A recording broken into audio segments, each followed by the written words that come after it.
మీరు వెళ్ళి తిరుపతిలో చంద్రబాబు నాయుడు గారు కలిశారు.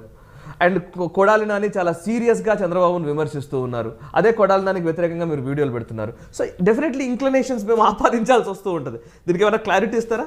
చంద్రబాబు గారు కనుక ఈరోజు బైబిల్ గురించి వాళ్ళు మాట్లాడితే వెంటనే ఆయన మీద ఈరోజు నేను వీడియో పెడతాను. ఓకే. కాబట్టి అక్కడ చంద్రబాబు గారా, కొడాలి నాని గారా, ఆళ్ళ రామకృష్ణారెడ్డి గారా, జగన్ నాకు అనవసరం. వాళ్ళు చేసేటటువంటి ప్రకటనలు, పవన్ కళ్యాణ్ గారు ఒకసారి క్రైస్తవం నాకు దేశభక్తి నేర్పిందంటూ ఒక ప్రకటన ఏదో వచ్చింది. క్రైస్తవం ప్రకారం దేశభక్తి ఎట్లా వస్తుందని చెప్పి ఆ రోజు ప్రశ్నించాం.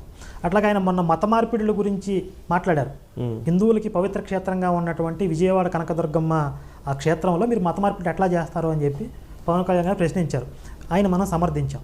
అంటే ఒక రాజకీయ నాయకుడిని కావచ్చు, సినిమా హీరోని కావచ్చు, ఎవరినైనా సరే మనం సమర్థించడం లేదా వ్యతిరేకించడం అనేది వాళ్ళు చేసేటటువంటి ప్రకటనలు వాళ్ళ యొక్క ఆలోచన ధోరణి మీద ఆధారపడి